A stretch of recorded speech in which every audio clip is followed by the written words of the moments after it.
bon asalaamaaleykum maa ngi tudd Mouhamadou Moustapha Ndiéguène nekk trésorier général conseil de quartier 10e. waaw tey nag dañ fi ñëw wax dëgg yàlla di mettre du situation bii nga xamante ni sunu bande bii nga xamante ni dañ ko bëgg a sauvegarder mais gis nañu ni waa marché bi jàppale wuñu ci liggéey bi waaw ñu ngi fi ñëw di fi def seen oto jën di fi gaare ay oto yu paan ñu bàyyi ko fi gis nga fas yi di fi neefere salte bii nekk fii waaw te bëgguñu ci woon loolu ñun li ñu bëggoon ci bande bii mooy rendre ko propre waaw wax dëgg yàlla fii 10e la dafa am ay kër yu dëkk fii ñii ay riverains lañu mais wax dëgg yàlla ñu ngi daj lu méttee métti ci lii waaw ñuy ñaan les autorités vraiment ñu indil ñu ci ay solution ndax fii ginnaaw buntu institution la muy musée régional. absolument est-ce que war naa mel nii. déedéet warul mel nii soo xoolee pneu yéenee jeune koñ bi ñoo ko fi def pour sauvegarder fii te liggéey boobu moo ñëw ba fii donc gis nga waa musée ñoom dañoo jël seeni chaîne tamit ñoom délimité fële pour bañ vraiment tamit ñooñu ñu dem fa mais ñun loolu la ñu doon def suñu tànk nag soo xoolee pneu yii nii ñun ñoo ko fi def mais ñoom dañuy teggi pneu yi dugg seen oto koñ bi amoon na fi projet. si amoon na fi projet parce que nee naa la lii mooy bande bi lii mooy bandu 10e fii daal nga xamante ni mooy suñu vitrine ñun waaw soo xoolee dañuy def ay reboisement def fi lu ne def fi parcours sportif lépp a ngi fi moom moo dem ba HLM kon donc bande la mais suñu ñëwee lii am ci loolu saa waay loolu neexul. est-ce que waxtaan ngeen nag autorité marché bi. waaw xam nga autorité marché bi moom aussi soo xoolee ñëwoon na toog ak le conseil ñaan ñu à ce que nañ leen di may 5 minutes ñuy wàcce seen i marchandises parce que fu am marché il faut que tamit muy am ay oto yuy ñëw. ñu leen di wàcceel ñuy recharger di dugal. mais 5 minutes lañ ñu ñaan. mais loolu respecté wuñu ko parce que da ngay gis oto yendu fii wala oto sax fanaan fii. waaw donc nga xamante ni y a problème bi daal wax dëgg yàlla nos autorités ñoo ci mën a apporter solution. bi li amee ba léegi ñoom gisaatoo leen. bon gis ñun dem nañu démarche vers ñoom. bind nañ leen lettre dem nañ ci ñoom. waaw lu mel ni sous préfet bi. wax dëgg yàlla bu ñu demee dalal nañu xamal nañu ni moom xam na li xew 10e.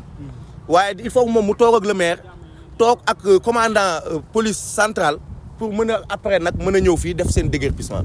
mais ñu ngi xaar boobu ba tey te mu ngi bëgg a yàgg. commencé déguerpissement si biir marché bi est-ce que suñu jëlee noonu nit ñi foofu ak li commencé am fii ñooñu di ñëw fii. mais absolument parce que soo xoolee samedi ba ñu def bésu setal bi dañoo am ñu déguerpir ci tali bi mais ñoo ñëw ci boulangerie bi lal di jaay te suñ ko seetaanee wax dëgg yàlla li xew HLM 5 mooy xew fii ci 10e parce que HLM 5 ñëpp xam nañu dëkkuwaay la woon waaye bu ci marché bi ñëwee nit ñi ñu ngi commerçant yi ñu ngi jënd kër yi di jënd kër yi ba nit day am néewam sax bëgg ko jàllale mu am problème parce que marché moo fa am te loolu nag bëggu ñu ko ñaan suñu koñ bi fii quartier résidentiel la 10e fii tubaab yi fii lañ dëkkoon vraiment bàyyil ñu fi plan bu baax bàyyil ñu fi dëkkuwaay bu baax mais lii nii wax dëgg yàlla suñ ko seetaanee dina dem law ba waxuma la 10e sax mais mën na dem ba HLM ak carrière ak lépp suñ leen fi jëlee yéen am ngeen ay lu ngeen projet bu ngeen fi def côté reboisement mais bien sûr il y a beaucoup de projets mais pourquoi pas avec le conseil de quartier et le maire de la commune de Thiès-Ouest mais ñu xool nu ñu aménager fii su faat ñu def ko sax parking payant xool boo yi liggéeyul ci koñ bi ñu dénk leen ko am luy dem ci caisse conseil bi am luy dem ci mairie donc foog naa ne yooyu yëpp yu ñu mën a ñoŋal la mais aussi ñu def ay reboisement defar fii ñu def fi chaîne sécuriser ko loolu le conseil mu ngi ciy liggéey donc bëgg nañu nag les autorités ñu gën ñu teg loxo jàppale ñu su ko defee ñu am solution jërëjëf. maa ngi dëkk fii à proximité. marché bi ban année la fi ak historique bon waaw marché bi je pense en 2004. ba ñuy defar marché bu mag de façon provisoire lañ ko fi installé woon quoi. mais bañ koy installé tamit l'autorité a fait de telle sorte que ne marché bi daf ko limité woon. avec une grille de protection quoi. mais il s'est trouvé que avec les années gars yi ba marché bi pare ñoom delluwuñu. ñoom dañoo toog fii am na ñoo xam ne dellu nañu mais am na ñoo xam ne dañoo toog fii comprendre nga kon ne marché boobu. léegi nag avec les années peut-être ils ont trouvé que ne entre mooy loolu c'était plus nécessaire quoi. calculer wuñu woon mais ñoom dinañ soxla lool maanaam pour di décharger seen bagage yi. léegi nag ñoom côté boobu ñu bàyyi woon grille bi mooy pour décharger seen kii yi. ñoom ñu topp def ko ay magasin. est-ce que autorité bi jóg ba def fii marché Darou Salam bi ay toilettes yu bees est-ce que xam na ni fii c'était provisoire. bon man nag xam nga affaire côté administratif moom mënu ma cee xam lu bari quoi. mais man pour man une autorité doit être préventif. comprendre nga maanaam booy créer benn affaire. maanaam da ngay sóoraale ëllëg. te xam ne loolu mun na élargir. mais ñoom defuñu ko kii boobu noonu quoi. nga dëkk si wet gi. waaw côté insalubrité bi ak naka ngeen di dundee. insalubrité bi kay mi ngi nii c'est visible à l'œil nu sans compter le tapage.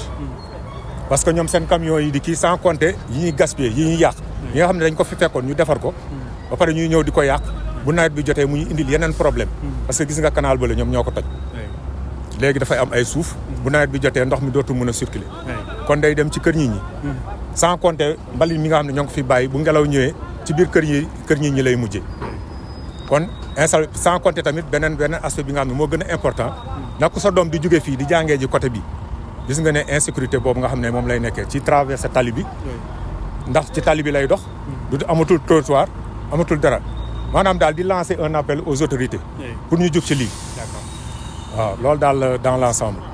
Assalamualaikum warahmatullahi wabarakatuh. Je m'appelle Boubacar Ndiaye, habitant du quartier HLM 10e depuis les années 75. Un résumé de la situation que vous vivez ici. Bon, cette situation, je crois que c'est une évolution qui est arrivée à un point de presque non-retour.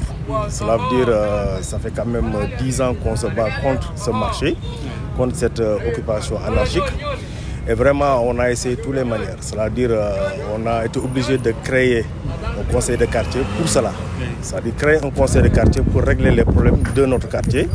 C'est vrai, on a un délégué qui est très mouvant, qui se bat.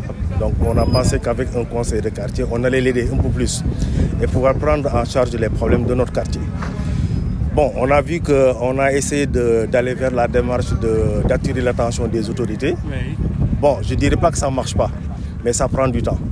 Avec l'ancien maire de notre quartier, on avait essayé, il était venu ici, on n'a pas eu de solution.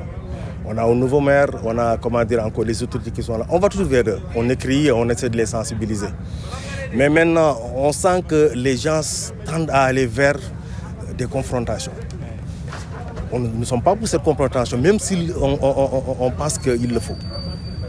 Ce sont des Sénégalais comme nous, ce sont des gens qui sont là pour leur travail. Mais il ne faut pas qu'ils oublient qu'aussi, ils viennent trouver un quartier qui a ses réalités. On avait une certaine aisance, on avait une certaine... on est dans notre quiétude. Mais nous sommes dérangés, nous sommes agressés.